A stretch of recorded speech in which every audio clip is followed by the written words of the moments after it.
Q6 news కి స్వాగతం. ముందుగా బులెటిన్ లో హెడ్లైన్స్. హుస్నాబాద్ లో హమాలీ సంఘం భవన నిర్మాణానికి శంకుస్థాపన చేసిన మంత్రి పొన్నం ప్రభాకర్ గౌడ్. శాస్త్రోక్తంగా శ్రీకాళహస్తేశ్వరి అభిషేకం. స్వామివారి సేవలో తరించిన భక్తులు. ప్రయాణికులతో రద్దీగా మారిన సికింద్రాబాద్ రైల్వే స్టేషన్. సాధారణ ప్రయాణికులకు తప్పని కష్టాలు. చంద్రబాబుకు హిందువులంటే గౌరవం లేదు. తిరుమల ఘటనపై బాధ్యులను ముఖ్యమంత్రి కాపాడుతున్నారన్న మాజీ మంత్రి ఆర్కే రోజా. హుస్నాబాద్ మున్సిపాలిటీలోని 16వ వార్డులో 35 లక్షలతో మున్సిపల్ కాంప్లెక్స్ వద్ద హమాలీ సంఘం నిర్మాణానికి శంకుస్థాపన చేశారు మంత్రి పొన్నం ప్రభాకర్ గౌడ్. ఈ సందర్భంగా మంత్రి మాట్లాడుతూ 35 లక్షలతో హమాలీ భవన్ శంకుస్థాపన చేసుకున్నాం. అలాగే దీనిని ఇంకా అభివృద్ధి చేసే పూర్తి బాధ్యత నేను తీసుకుంటానని హామీ ఇచ్చారు పొన్నం ప్రభాకర్. హమాలీలు ఆరోగ్యంపై శ్రద్ధ తీసుకోవాలని, మున్సిపల్ కమిషనర్ అందరికీ హెల్త్ చెకప్ చేపించాలని, ఏ మందులు అవసరమున్నా ఫ్రీగా ఇప్పిస్తా అన్నారు. మీ పిల్లలను మంచిగా చదివించండి, అప్పుడే భవిష్యత్తు బాగుంటుందని తెలిపారు. సంక్రాంతి శుభాకాంక్షలు. సకినాలు చేసి ఉంటారు అందరు. ఇప్పటికే ఈరోజు ఇప్పుడు 35 లక్షలకు మనం ఫౌండేషన్ వేసుకున్నాం. నేను ఇప్పుడే చెప్తా ఉన్నా, మళ్ళీ మేము కంటే హామీ ఇస్తా ఉన్నా. ఇది స్లాబ్ పోసుకొని దానికి దీనికి మళ్ళా పైన మొత్తం దానికి దీనికి కలిపి స్లాబ్ పోసుకునే విధంగా నేను డబ్బులు ఇస్తా. స్లాబ్ కింద ఫ్లోరింగ్, ఇది ఓపెన్ హాల్ ఉంచుకోండి. పైకి మెట్లు ఇట్లనే ఉంటాయి, ఇంకా తీసుకుంటారా మీరు నిర్ణయం చేసుకోండి. ఎవరైనా అడిగి వాస్తు ప్రకారంగా మళ్ళీ అది ఇది కలిపి పైన కూడా మళ్ళీ మీకు శాంక్షన్ చేసే విధానం అది. మీరందరూ నేను అయ్యో అన్న హైదరాబాద్ ఇన్ఛార్జ్ మంత్రి ఇవన్నీ రేపు పొద్దున ఏంటంటే మళ్ళీ తప్పైతే ఎవరో ఒకరు విమర్శ చేయడానికి వస్తుంది. హైదరాబాద్ ఇన్ఛార్జ్ మంత్రి ఉన్నా, 2 శాఖలకు మంత్రి ఉన్నా, ఇంకెన్ని రాజకీయంగా కాంగ్రెస్ పార్టీ క్రియాశీల కార్యకర్త గాంధీ భవన్ పని ఉన్నా హుస్నాబాద్కు అత్యంత ప్రాధాన్యత. నేను చెప్పిన అప్పుడు రండి, నిన్న లేకున్నా నా దగ్గర క్యాంప్ హౌస్ గా ఛాయ్ అయిపోమన్నా. మీరు ఎవరైనా వస్తే ఛాయ్ అయిపో చెప్పుని ఆ సంగతి చూస్తాం. కానీ నేను కూడా మీరు కనబడితే బాగున్నారా అని ఆగుతున్నా, మాట్లాడతా. ఎన్ని పనులున్నా మీకు ఎప్పుడు కూడా ఎక్కువ కూడా నన్ను కలవాలనుకొని కలవడంలో వాళ్ళని ఉంటే మొత్తం నియోజకవర్గంలో ఇక వాళ్ళు రాక వాళ్ళు వచ్చిన టైం నేను ఉండకపోతే నా దగ్గర ఇంటర్వ్యూలు లేవు, ఎవరో టైం తీసుకొని ఆపే టైం లేదు. ఎవరైనా స్వేచ్ఛగా కలిసే అవకాశం ఉంది. సపోజ్ 1 గంటలో 50 మందిని కలుస్తాను అనుకో, 200 మంది వస్తే చాల్సేది స్పీడ్ అయితే ఫటాఫట్ అంతే తప్ప నేను పట్టుకున్నప్పుడు కూర్చొని చాలా మంచిగా మాట్లాడుతూ అట్లేం ఇష్యూ లేదు. నేను మళ్ళీ కూడా కోరుతున్నా మీ అందరు ఫస్ట్ మీ అందరికీ నేను అటు మున్సిపల్ కార్మికులకు కూడా చెప్పినా, మీరు ఎందుకంటే కష్టపడ్డారు, మీకు అసలు అనారోగ్యం అనేది కానే కావద్దు. అట్లా కొంత చెప్పి రాదు కాబట్టి కొంత మీరు ఆరోగ్య పరీక్ష చేసుకుంటే ముఖ్యంగా ఏమైందంటే మనం తినకుండానే ఇళ్ళలో ఉప్పు తింటాం. ఉప్పు తినడం వల్ల, ఎక్కువ తినడం వల్ల, నూనె తినడం వల్ల కొద్దిగా హార్ట్ అటాక్ ఉన్ను కొంత అనారోగ్యం అవుతుంది. కొంత అప్పుడప్పుడు చెక్ చేసుకోండి, ఆరోగ్యం కొంచెం ఆరోగ్యం చెక్ చేసుకోండి. అది కూడా నేను వాళ్ళకి చెప్పిన గవర్నమెంట్ హాస్పిటల్లో ఫ్రీగానే చెక్ చేసుకోండి. చేసుకుంటే అది మళ్ళీ ఎప్పుడైనా వింటారు. దయచేసి నేను సారన్నకు చెప్తున్నా, రాజమౌళికి చెప్తున్నాను. సారన్నకు రాజమౌళికి ఇద్దరికి చెప్తున్నా, మీ అందరినీ కూడా ఆరోగ్యం చెక్ చేయించండి. నేను మున్సిపల్ కమిషనర్ గారు కూడా చెప్పినా కంపల్సరీగా మున్సిపల్ ఎంప్లాయీస్ కూడా ఆరోగ్యం ఫ్రీగా చెక్ చేయించండి. మీ అందరికీ ఆయన గోళీలు గిల్లు అవసరం ఉంటే కూడా ఫ్రీగా ఇప్పిస్తాం. ఆరోగ్యం ఉంటేనే పని చేయగలుగుతారు. మీరు మీకు ఇబ్బంది అయితే ఇల్లు కుటుంబానికి సంబంధించి ఇబ్బంది అవుతుంది. ప్లస్ రెండో పని చెప్పారు. ఏం పని చెప్పినా చెప్పండి. మీ అందరు ఫస్ట్ రోజు నుంచి ఒక పని చెప్తారు. ఏం పని? ఎవరన్నా ఆలోచన ఉంటే చెప్పారు. కూడా ఇన్సూరెన్స్ మీ పిల్లల్ని చదివిపోయని చెప్పినా చెప్పలే మర్చిపోయారు. మరి పిల్లల్ని కూడా కష్టపడి చదివిపోయండి. గురుకులాలను ఏదేసుకుంటే చెప్పారు. అడ్మిషన్లు ఇప్పించే బాధ్యత నాది. ఎక్కడైనా రాష్ట్రంలో ఎక్కడంటే అక్కడ పోయి చదువుకోవచ్చు. దూరం ఉండి మంచిగా దూరం ఉన్నారని ఏం కాదు. గురుకులాల్లో ఇవాళ 40% మెచ్ ఛార్జీలు పెంచడం, పిల్లలు చదువుకోవచ్చు. కాబట్టి దయచేసి మీ అందరికి మరొక్కసారి ఈ తొందరగా పని చురు చేసేది. ఎవరు తీసుకున్నారు కాంటాక్ట్ అన్న అదా కూర్చోమని విశ్లేషణ చెప్పి దాన్ని కూడా ఫటాఫట్ చేసేస్తారు. లాభం ఎంత అవుతుంది రేపు ప్రయత్నం చేసి హ్యాపీ సంక్రాంతి. శ్రీకాళహస్తి ఆలయంలో శనీశ్వర ఆలయంలో శాస్త్రయుక్తంగా అభిషేకం నిర్వహించారు. శ్రీకాళహస్తీశ్వర ఆలయంలో ధనుర్మాసం పురస్కరించుకొని శనీశ్వరునికి విశేష అభిషేక సేవలు చేపట్టారు. వివిధ ప్రాంతాల నుంచి వచ్చిన భక్తులు శనీశ్వరుని అనుగ్రహం కోసం శనీశ్వరుని నుండి విముక్తి కోసం పూజలు జరిపారు. ప్రయాణికులతో రద్దీగా మారిన సికింద్రాబాద్ రైల్వే స్టేషన్ ప్రయాణికులతో కిటకిటలాడుతుంది. సంక్రాంతి పండుగ సందర్భంగా తమ సొంత ఊర్లకు బయలుదేరారు ప్రయాణికులు. రైలు ఫుట్బోర్డుపై వేలాడుతూ ప్రమాదకరంగా ప్రయాణం చేస్తున్నారు ప్రయాణికులకు ఇబ్బందులు కలగకుండా రైల్వే పోలీసులు పర్యవేక్షిస్తున్నారు.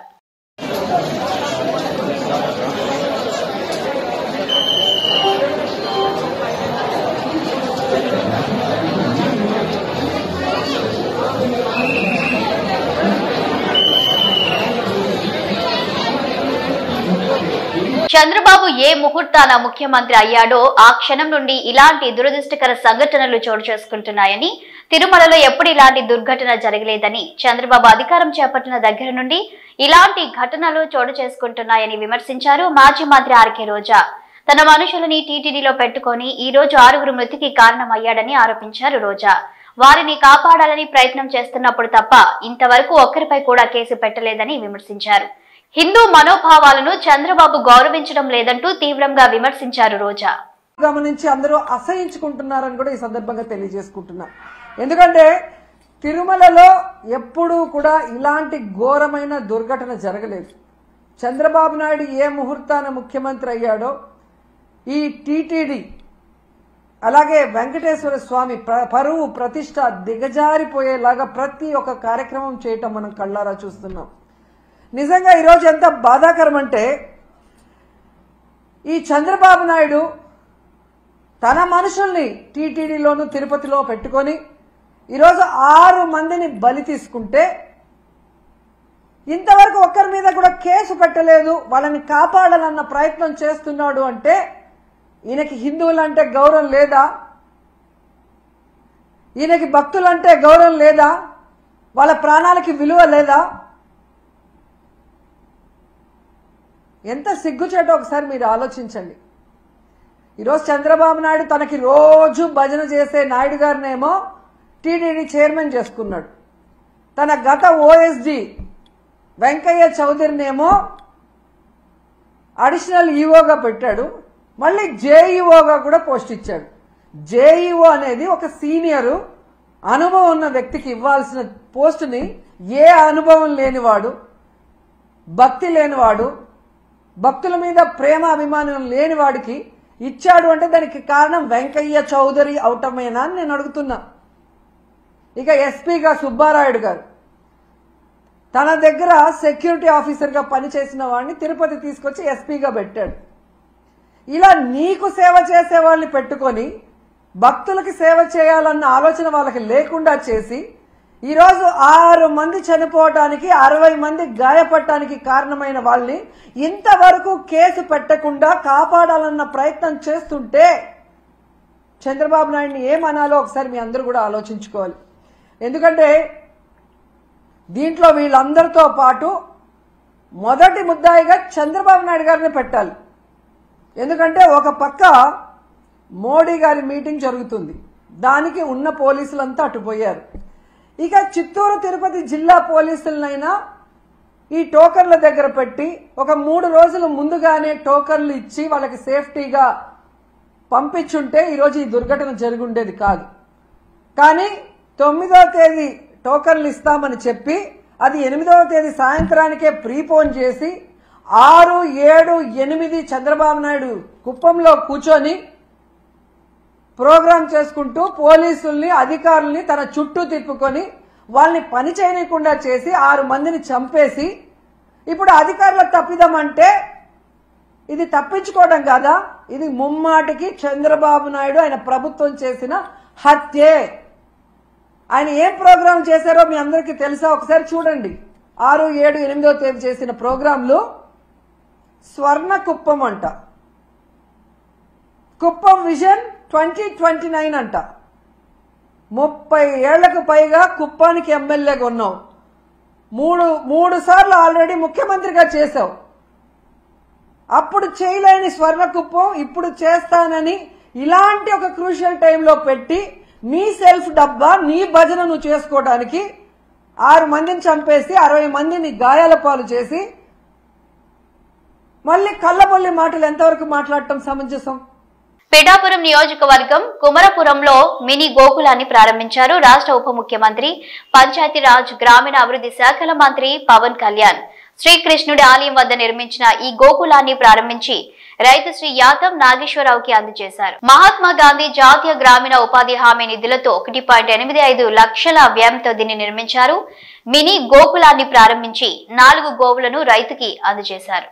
కరీంనగర్ పార్లమెంటు పరిధిలోని పలు రైల్వే ప్రాజెక్టుల పనులను పర్యవేక్షించడం జరిగిందని అన్నారు కరీంనగర్ ఎంపీ కేంద్ర మంత్రి బండి సంజయ్. కరీంనగర్ ఆర్ఓబి, ఉప్పల్ ఆర్ఓబిలతో పాటు ఇతర రైల్వే పనుల పురోగతిని సమీక్షించడం జరిగిందన్నారు. కరీంనగర్ ఆర్ఓబి పనులు పూర్తిగా కేంద్ర ప్రభుత్వ నిధులతో 154 కోట్ల రూపాయల వ్యయంతో జరుగుతున్నాయని, అలాగే రాష్ట్ర ప్రభుత్వం చేపట్టాల్సిన భూసేకరణ పనులు ఆలస్యం అవుతుండటంతో ఈ పనుల్లో జాప్యం జరుగుతుందన్నారు. త్వరగా ఈ పనులు పూర్తి చేయాలని, అలాగే ఉప్పల్ ఆర్ఓబిని 3 నెలల్లో అందుబాటులోకి తేవాలని అధికారులకు సూచించడం జరిగిందని తెలిపారు బండి సంజయ్. కరీంనగర్ ఆర్ఓబి మొదట రాష్ట్ర ప్రభుత్వానికి యొక్క వాటా 80 కోట్లు, కేంద్ర ప్రభుత్వం వాటా 20 కోట్ల రూపాయలతోని ఈ కరీంనగర్ తీగలపల్లి ఆర్ఓబి నిర్మాణాన్ని ప్రారంభించినాం. చాలా మంది ప్రజలు ఇబ్బంది పడుతున్నారు. ఆర్ఓబి లేకపోవడం వలన రైలు గేట్ పట్టపడాల ఇబ్బంది వస్తుందని చెప్పి బాధను గుర్తించిన తర్వాత కేంద్ర ప్రభుత్వం స్పందించి ఆర్ఓబికి ఆమోదం తెలిపింది.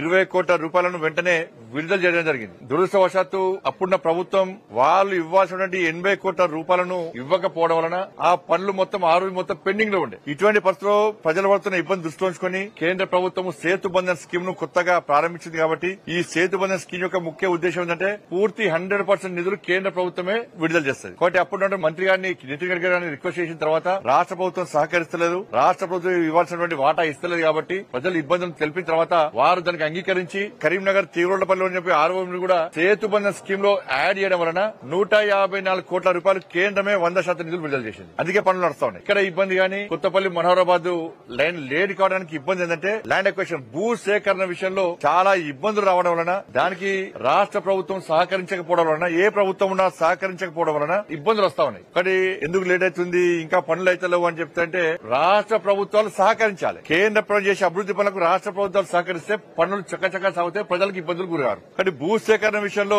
ఏ ప్రాజెక్ట్ వచ్చినా కూడా రాష్ట్ర ప్రభుత్వాలు భూ సేకరణ విషయంలో సహకరిస్తారు. భూ సేకరణ చేసేది రాష్ట్ర ప్రభుత్వాలే. ఇక్కడ ఆర్ఓబి కూడా భూ సేకరణ సంబంధించి ఇబ్బందులు రావడం వలన ఇలా ఆర్ఓబి పనులు కొంచెం లేట్ గా నడుస్తున్న విషయం వాస్తవం. ఇంకా 6 months లోపల ఈ 154 కోట్ల రూపాయలతో ప్రారంభించినటువంటి ఆర్ఓబిని 1 side ల్యాండ్ క్లియర్ చేసే ప్రయత్నం చేస్తున్నాం. 6 నెలల లోపల ప్రజలకు ఎలాంటి ఇబ్బంది కాకుండా, ట్రాఫిక్ ఇబ్బంది కాకుండా 1 side ల్యాండ్ అనేది పూర్తి చేస్తాం. ఆర్ఓబి ప్రజలు సులువుగా పోయడానికి వీలుగా మళ్ళీ దాని తర్వాత ఇంకో 6 months లోపల మిగతా సెకండ్ లైన్ కూడా పూర్తి చేసే ప్రయత్నం చేస్తాం. బట్ అక్కడ ఆ తార్ రోడ్ సంబంధించి ఇప్పుడు ప్రజలు ఇబ్బంది పడుతున్నారు. కాబట్టి అప్పుడు రాష్ట్ర ప్రభుత్వంతో మాట్లాడి 36 లక్షల రూపాయలను మనం శాంక్షన్ చేయించడం జరిగింది. ఆ 36 లక్షల రూపాయలతో వెంటనే రోడ్డు నిర్మాణం కూడా పూర్తి అయిపోయింది. కానీ ప్రజలకు ఎలాంటి ఇబ్బంది కాకుండా. ఉప్పల్ సంబంధించి ఆర్ఓబి విషయంలో ఆలస్యమైన విషయం వాస్తవం. నేను గతంలో కూడా ఉప్పలు దానికి సంబంధించి 54 కోట్ల రూపాయలతో ఆర్ఓబి ప్రారంభించడం 2016లో ప్రారంభించడం 2019 క్లియర్ కావాలి పడి. కానీ ఇప్పుడు కూడా పనులు ఇంకా నడుస్తూ ఉన్నాయి. మధ్యలో పనులు ఆపేశారు. నేను ఎన్నికలకు ముందు రివ్యూ చేసిన తర్వాత అప్పుడు తిరిగి పనులు ప్రారంభమైనాయి. కాబట్టి ప్రజల ఇబ్బంది దృష్టి ఉంచుకొని దాని మీద సీరియస్ గా రివ్యూ చేయడం జరిగింది. వాళ్ళ ఉప్పల్ ఆర్ఓబికి సంబంధించి అధికారులను కూడా ఆదేశించడం జరిగింది. 54 కోట్లతో ఉన్నటువంటి ఉప్పల్ ఆర్ఓబి కూడా పూర్తి చేస్తామని చెప్పి అధికారులు హామీ ఇవ్వడం జరిగింది. కాబట్టి 6 నెలల లోపల ఉప్పల్ ఆరోపణ కూడా పూర్తి చేస్తాం. సంక్రాంతి రద్దీని సొమ్ము చేసుకుంటున్న ప్రైవేటు ట్రావెల్స్ పై విశాఖ ఆర్టీఏ అధికారులు కొరడా జల్పించారు. తనిఖీల్లో అధిక ఛార్జీలు, ఓవర్లోడింగ్ చేసిన 5 ట్రావెల్ కంపెనీలపై జరిమానా వేసి కేసులు నమోదు చేశారు.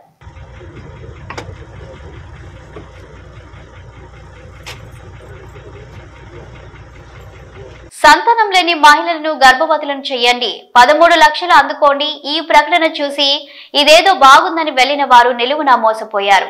బీహార్లోని నవాడా జిల్లాలో బయటపడిన ఈ స్కామ్ కలకలం రేపింది. All India pregnant job service play boy service పేరిట ముఠా ఒకటి ఫేస్బుక్ లో ప్రకటనలు ఇచ్చింది. సంతానానికి నోచుకొని మహిళలను గర్భవతులను చేస్తే 13 లక్షలు పొందవచ్చని ఊరించింది. అంతేకాదు గర్భవతులను చేయడంలో విఫలమైన 5 లక్షల రూపాయల వరకు పొందవచ్చని పేర్కొంది. అంతే, ఈ ప్రకటన చూసిన వారు ఇదేదో బాగుందని పోలోమంటూ ఆ సంస్థను ఆశ్రయించారు. అలా వచ్చిన వారి నుంచి పాన్ కార్డ్, ఆధార్ కార్డుతో పాటు ఇతర వివరాలను నిందితులు సేకరించారు. రిజిస్ట్రేషన్ ఫీజు కింద 799 రూపాయల చొప్పున వసూలు చేశారు. అనంతరం రిజిస్ట్రేషన్, హోటల్ గదుల బుకింగ్స్ పేరిట డబ్బులు వసూలు చేశారు. అలాగే సెక్యూరిటీ డిపాజిట్ కింద 20,000 వరకు వసూలు చేశారు. డబ్బులు ఇచ్చేందుకు బాధితులు నిరాకరిస్తే బ్లాక్మెయిల్ చేసేవారు. ఇలా బాధితుల నుంచి పెద్ద మొత్తంలో వసూలు చేశారు. ఈ ముఠా వ్యవహారంపై అనుమానంతో కొందరు ఫిర్యాదు చేయడంతో కేసు నమోదు చేసుకున్న పోలీసులు రంగంలోకి దిగారు. నిందితులు ప్రిన్స్ రాజ్, బోలా కుమార్, రాహుల్ కుమార్ సహా 8 మందిని అరెస్టు చేశారు. వారి నుంచి 6 మొబైల్ ఫోన్లు స్వాధీనం చేసుకున్నారు. వాటిలో కస్టమర్ల ఫోటోలు, WhatsApp chatting, audio recording, bank లావాదేవీలను గుర్తించారు. ప్రస్తుతం పోలీసులు ఈ కేసును లోతుగా దర్యాప్తు చేస్తున్నారు. మచిలీపట్నం ప్రభుత్వ ఆసుపత్రిలో ఏర్పాటు చేసిన నూతన వైద్య పరికరాలు, ultrasound scanning room, CRM arthroscope room ని ప్రారంభించారు మంత్రి కొల్లు రవీంద్ర. అలాగే కొల్లు ఫౌండేషన్ ద్వారా స్ట్రెచర్స్ ని ఆసుపత్రికి అందించి పేదలకు మెరుగైన వైద్యం అందించాలని వ్యాధులకు సూచించారు మంత్రి. హిందూపురం పట్టణంలోని ఎన్టీఆర్ సర్కిల్ నుండి ఎంఆర్ఓ కార్యాలయం వరకు సిపిఐ ఆధ్వర్యంలో పేదలకు ఇంటి పట్టాలు మంజూరు చేయాలని కోరుతూ రాష్ట్ర సమితి పిలుపు మేరకు ర్యాలీ నిర్వహించారు. అనంతరం హిందూపూర్ తహసీల్దార్ కార్యాలయం ముందు ధర్నా చేపట్టడం జరిగింది.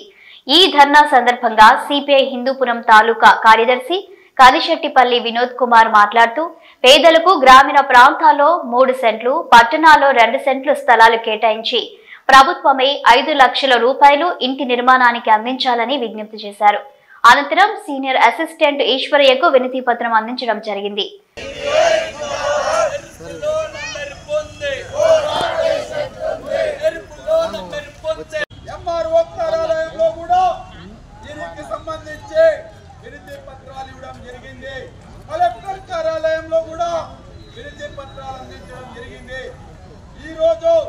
రాష్ట్ర వ్యాప్తంగా భారత కమ్యూనిస్ట్ పార్టీ సిపిఐ రాష్ట్ర సమితి పిలుపులో భాగంగా హిందూపురం తహసీల్దార్ కార్యాలయం ముందు పేదలందరితో కలిసి పేదలందరికీ రాష్ట్ర ప్రభుత్వం 2 సెంట్లు చెప్పున పట్టణాల్లో, గ్రామీణ ప్రాంతాల్లో 3 సెంట్లు చెప్పున ఇళ్ల స్థలాలు ఇవ్వాలని చెప్పి, అలాగే ఇళ్ల నిర్మాణానికి రాష్ట్ర ప్రభుత్వం 5 లక్షల రూపాయలు పేదలకి మంజూరు చేసి పేదవానికి ఇల్లు అనేది నిర్మించడానికి ఈ సౌకర్యాలు కల్పించాలని చెప్పి భారత కమ్యూనిస్ట్ పార్టీ సిపిఐ పేదల పక్షాన వెంటనే అధికారులు స్పందించి పేదలకు న్యాయం చేయాల్సినటువంటి అవసరం ఎంతైనా ఉన్నదని చెప్పి ఇటీవల ఎక్సైజ్ అధికారులపై BC political JAC chairman Rachala Yugandhar Goud చేసిన అవినీతి ఆరోపణలపై ఎక్సైజ్ శాఖ విచారణ కమిటీ వేసింది. Joint director Shashidhar Reddy, assistant secretary Nagalakshmi నేతృత్వంలో జరిగిన విచారణకు రాచాల యుగంధర్ గౌడ్ హాజరయ్యారు. హైదరాబాద్ నాపల్లిలోని ఆబ్కారీ శాఖ కార్యాలయంలో కమిటీ ముందు విచారణకు హాజరైన అనంతరం రాచాల మాట్లాడుతూ ఎక్సైజ్ కార్యాలయంలో office superintendent Syed Omar Ali, Wanaparthy excise superintendent గా పనిచేసిన ప్రభు వినయ్లపై తాను చేసిన ఫిర్యాదులపై విచారణ జరిగినట్లు తెలిపారు. తాము చేసిన ఫిర్యాదులపై ఆధారాలతో సహా కమిటీకి అందజేసినట్లు వివరించారు. 20 ఏళ్లకు పైగా ఒకే చోట విధులు నిర్వహిస్తూ office superintendent Syed Omar Ali seniority లిస్టులో తనకు అనుకూలంగా ఉన్నవారి పేర్లను సిఫార్సు చేస్తూ అక్రమాలకు పాల్పడుతున్నారని రాచాల ఆరోపించారు. అలాగే ఇటీవలే సస్పెండ్ అయిన Wanaparthy excise superintendent Prabhu Vinay date of birth ను 1964 బదులు 1969 మార్చుకొని ప్రభుత్వాన్ని తప్పుదోవ పట్టిస్తున్నారని తెలిపారు. అవినీతి అధికారులపై చట్టపరమైన చర్యలు తీసుకుని ఎక్సైజ్ శాఖను ప్రక్షాళన చేయాలని రాచాల ప్రభుత్వాన్ని విజ్ఞప్తి చేశారు. ఫిబ్రవరి 15న తదుపరి విచారణను హాజరు కావాలని అధికారులు కోరినట్లు రాచాల వివరించారు. వనపర్తి ఎక్సైజ్ సూపరింటెండెంట్ గా పనిచేసినటువంటి ప్రభు వినయ్ గారిపై మరియు ఈ కమిషనర్ ఆఫీసులో ఆఫీస్ సూపరింటెండెంట్ గా పనిచేస్తున్న సయ్యద్ ఉమర్ అలీపై బీసీ పొలిటికల్ చేసిన ఆరోపణలపై మా ఫిర్యాదుపై స్పందించిన ఎక్సైజ్ శాఖ నేడు ఒక కమిటీ ఎంక్వైరీ జరిగింది. శశిధర్ రెడ్డి గారు జాయింట్ డైరెక్టర్, మరి అడిషనల్ అసిస్టెంట్ సెక్రటరీ నాగలక్ష్మి గారి ఆధ్వర్యంలో మేము కూడా విచారణకు రమ్మని మాకు ఈరోజు నోటీస్ ఇస్తే మేము కూడా రావడం జరిగింది. మా దగ్గర ఉన్న ఎవిడెన్స్ అన్నీ కూడా, అంటే Prabhu Vinay Kumar date of birth మార్చింటూ సర్వీస్ రిజిస్టర్ అని మేము చేసినామో దానికి సంబంధించిన డాక్యుమెంట్లు అన్నీ కూడా మేము ప్రొవైడ్ చేయడం జరిగింది. మరికొన్ని డాక్యుమెంట్లు కూడా ప్రొవైడ్ చేయాల్సి ఉంది. మళ్ళీ నెక్స్ట్ విచారణ కూడా ఫిబ్రవరి 10వ తేదీ 15వ తేదీకి ఈరోజు అధికారులు నిర్ణయించారు. మరి ఈ సదనంలో కూడా చెప్తా ఉన్నాం, మేము చేసిన ఆరోపణలు కట్టుబడినాము. సయ్యద్ ఒమర్ అలీ గారు సత్యహరిచంద్రలాగా చెప్పిన ఇన్ని రోజులు మరి నీ భాగవతం అంతా తెలుస్తూ ఉంది. ఈరోజు నీవు ఆఫీస్ జిల్లా కేడర్లో పనిచేసినటువంటి నీవు హెచ్ఓడికి ఎట్లా వస్తావు? అందరికి సంబంధం లేకుండా నీ ఒక్కడో ఎట్లా వస్తావు హెచ్ఓడికి? అదేవిధంగా నీ కమ్యూనిటీకి హైదరాబాద్ చుట్టుపక్కల పోస్టింగ్లు వేసుకున్న విషయం అందరికీ తెలిసిందే. ఈరోజు అనేక అవకతవకలకు ఈరోజు ప్రభువినయ్ డేట్ ఆఫ్ బర్త్ మార్చింది కూడా సయ్యద్ ఒమర్ అలీ అని చెప్పి ఈ సందర్భంగా చెప్తా ఉన్నాం. మేము కూడా అధికారులకు అదే ఈరోజు డాక్యుమెంట్తో సహా అంటే ఎవిడెన్స్తో సహా కూడా ఇవ్వడం జరిగింది. కాబట్టి వెంటనే మా ఫిర్యాదుకు స్పందించిన ఎక్సైజ్ శాఖ అధికారులు డైరెక్టర్ గారు వెంటనే ఈ యొక్క విచారణకు ఆదేశించి చేయడం నిజంగా ఇది శుభపరిణామం. వీలైనంత తొందరగా అతనిపై చర్యలు తీసుకోవాలని చెప్పి మేము మరొకసారి డైరెక్టర్ గారికి విజ్ఞప్తి చేస్తా ఉన్నాం. కాంగ్రెస్ పార్టీ ఎన్నికల ముందు రైతులకు ప్రజలకు ఇచ్చిన హామీలను వెంటనే అమలు చేయాలని డిమాండ్ చేస్తూ బీజేపీ శ్రేణులు జయశంకర్ భూపాలపల్లి జిల్లా రేగుండ తహసీల్దార్ శ్వేతకు వినతి పత్రం అందజేశారు. మండల కేంద్రంలో బీజేపీ భూపాలపల్లి జిల్లా కిషన్ మోర్చా జిల్లా అధ్యక్షుడు పోలిసాని తిరుపతిరావు ఆధ్వర్యంలో రేగుండ తహసీల్దార్ కార్యాలయానికి రైతుల నాయకులతో తరలి వెళ్లి డిమాండ్లతో కూడిన వినతి పత్రాన్ని అందజేశారు. అనంతరం తిరుపతిరావు మాట్లాడుతూ రైతులకు రైతు బంధు వానకాలం యాసంగి 2 పంటలకు కలుపుకొని ఎన్నికల సమయంలో 15,000 రూపాయలు ఇస్తామని హామీ ఇచ్చిన ముఖ్యమంత్రి రేవంత్ రెడ్డి ఇప్పుడు మాట మారుస్తున్నాడని ఆయన విమర్శించారు. రైతులకు బోనస్ ప్రకటిస్తానని చెప్పి ఇప్పటి వరకు కూడా రైతులకు జమ చేయలేదని, రైతు కూలీలకు కౌలు రైతులకు 12,000 రూపాయలు ఇస్తామని చెప్పి అధికారంలోకి వచ్చి సంవత్సరం అయిపోయినప్పటికీ కూడా వాటి విషయమే మాట్లాడడం లేదని మండిపడ్డారు. కేంద్ర ప్రభుత్వం ప్రవేశపెట్టిన పనులు కూడా రాష్ట్రంలో అమలు చేయడం లేదని రేవంత్ రెడ్డి ప్రభుత్వం రైతులను నట్టేట ముంచిందన్నారు. రైతులకు ఇచ్చిన హామీలను నెరవేర్చాలంటూ లేకుంటే కిసాన్ మోర్చా ఆధ్వర్యంలో కలెక్టర్ కార్యాలయాన్ని ముట్టడిస్తామని తిరుపతిరావు హెచ్చరించారు. కాంగ్రెస్ పార్టీ అధికారంలోకి రావడానికంటే ముందు వరంగల్ డిక్లరేషన్ ద్వారా తెలంగాణ రాష్ట్ర వ్యాప్తంగా ఉండబడినటువంటి రైతులందరికీ కూడా ఏకకాలంలో 2 లక్షల రుణాలను మాఫీ చేస్తానని చెప్పినటువంటి యొక్క రాష్ట్ర ప్రభుత్వము డిసెంబర్ 9వ తారీఖున మొదటి సంతకం పెట్టి రాష్ట్ర వ్యాప్తంగా ఉండబడినటువంటి రైతులందరికీ రుణమాఫీ చేస్తామని చెప్పినటువంటి యొక్క రాష్ట్ర ప్రభుత్వం ఇప్పటి వరకు ఆ యొక్క దాన్ని అమలు చేయడం లోపల రాష్ట్ర ప్రభుత్వం పూర్తిగా వైఫల్యం చెందింది. ఎందుకంటే ఈరోజు అధికారంలోకి వచ్చిన తర్వాత 32 లక్షల మంది అంటే 32,000 కోట్ల రూపాయలు రైతు రుణమాఫీకి అవసరం పడతాయని చెప్పినటువంటి యొక్క రాష్ట్ర ప్రభుత్వం అంటే అధికారిక లెక్కల ప్రకారమే తెలంగాణ రాష్ట్రంలో ఉండబట్టినటువంటి 2 లక్షల బాకీలు బ్యాంకులలో రైతులు కలిగినటువంటి రైతులందరికీ 32,000 కోట్ల బడ్జెట్ అవసరం పడుతుంది. తప్పకుండా మేము రాష్ట్ర ప్రభుత్వం మేము దీన్ని అమలు చేస్తామని చెప్పినటువంటి రాష్ట్ర ముఖ్యమంత్రి ఇప్పటి వరకు 2 లక్షల పైన ఉండబడినటువంటి ఏ ఒక్క రైతుకు కూడా 2 లక్షల లోపు 2 లక్షల రుణ బాకీ ఉండబడినటువంటి రైతుకు కూడా ఇప్పటి వరకు ఈ యొక్క రాష్ట్ర ప్రభుత్వం ఆ యొక్క రుణమాఫీని అమలు చేయలేదు. మరి 32,000 కోట్ల రూపాయల బడ్జెట్లో ఈరోజు రాష్ట్ర ప్రభుత్వం కేవలము 23,700 కోట్ల రూపాయలను మాత్రమే ఈరోజు ఈ యొక్క రాష్ట్ర ప్రభుత్వం రుణాలను మాఫీ చేసింది. అంటే 42 లక్షల మంది రైతులుంటే ఇప్పటి వరకు 23 లక్షల సుమారుగా 50,000 మందికి మాత్రమే రుణమాఫీ జరిగింది. దీన్ని తప్పకుండా 2 లక్షల పైన నిబంధన ఏదైతే ఉందో దానికి సంబంధం లేకుండా బేషరతుగా ఈ యొక్క రాష్ట్ర ప్రభుత్వం మొండి వైఖరి విడనాడి రైతులకు రుణమాఫీ చేయాలి. ఆ తర్వాత వాళ్ళు ఇచ్చినటువంటి మేనిఫెస్టోలో పెట్టినటువంటి 7,500 రూపాయల రైతు భరోసా ఏదైతే ఉందో దాన్ని బేషరతుగా మీరిచ్చినటువంటి మాట ప్రకారం దీన్ని అమలు చేయాలి. ఎందుకంటే గతంలో ఒక 2 దఫాలుగా ఇవ్వాల్సినటువంటి రైతు భరోసా ఏదైతే ఉందో ఆ యొక్క రైతు భరోసా నిధులు ఇప్పటికే సుమారుగా అంటే 20,000 రూపాయల పైన ఇవ్వాల్సినటువంటి రైతు భరోసా ఏదైతే ఉందో దాని యొక్క మీ యొక్క రాష్ట్ర మొండి ప్రభుత్వము రైతులకు మోసం చేసినటువంటి పరిస్థితి. ఈరోజు మీరు ఇచ్చినటువంటి హామీలను అమలు చేయమని మేము డిమాండ్ చేస్తూ ఉన్నాం. తప్పకుండా 7,500 రూపాయలు అమలు చేయాల్సిందే. మీరు కౌలు రైతులకు కూడా రైతు భరోసాను వర్తింపజేస్తూ ఉన్నారు. కూలీలకు కూడా ఏదైతే 12,000 రూపాయలు అమలు చేస్తూ ఉన్నారు. తెలంగాణ రాష్ట్ర ప్రభుత్వం ఏదైతే ప్రధానమంత్రి ఫసల్ బీమా యోజన ఏదైతే ఉందో రైతులకు అనేక విపత్తుల ద్వారా మరి నష్టం జరిగి పంట నష్టపోయినటువంటి రైతులకు ప్రధానమంత్రి ఫసల్ బీమా యోజన ఏదైతే ఉందో దాన్ని మరి కేంద్ర ప్రభుత్వము చాలా ప్రతిష్టాత్మకంగా దేశవ్యాప్తంగా అమలు చేస్తున్నటువంటి పరిస్థితి ఈరోజు దేశంలో అమలవుతూ ఉంది. కానీ ఒక రాష్ట్ర ప్రభుత్వం అధికారంలోకి వచ్చి 1 సంవత్సర కాలం గడిచినప్పటికీ కూడా ఈ యొక్క రాష్ట్ర ప్రభుత్వం కేంద్ర ప్రభుత్వానికి ఎక్కడ మంచి పేరు వస్తుంది అన్నటువంటి ఒక దుర్మార్గమైనటువంటి ఆలోచనతోటి మరి ప్రధానమంత్రి ఫసల్ బీమా యోజన యొక్క పథకాన్ని అమలు చేస్తలేదు. దీన్ని కూడా వెంటనే అమలు చేయాలని చెప్పి మేము భారతీయ జనతా పార్టీ కిసాన్ మోర్చా ద్వారా భారతీయ కిసాన్ మోర్చా మరి ఏదైతే ఉందో రాష్ట్ర మా అధ్యక్షులు ఇచ్చినటువంటి పిలుపు మేరకు మేము రైతుల పక్షాన తప్పకుండా డిమాండ్ చేస్తూ ఉన్నాం. ఈ యొక్క ఇచ్చినటువంటి హామీలను అమలు చేయకపోతే తప్పకుండా గ్రామాల వారీగా రైతు రుణమాఫీ కానటువంటి రైతులందరినీ సేకరించి తప్పకుండా మరి ఆందోళన చేస్తామన్నటువంటి విషయాన్ని రాష్ట్ర ప్రభుత్వం పక్షాన మేము డిమాండ్ చేస్తూ ఉన్నాం. ఇవి bulletin updates. Keep watching news.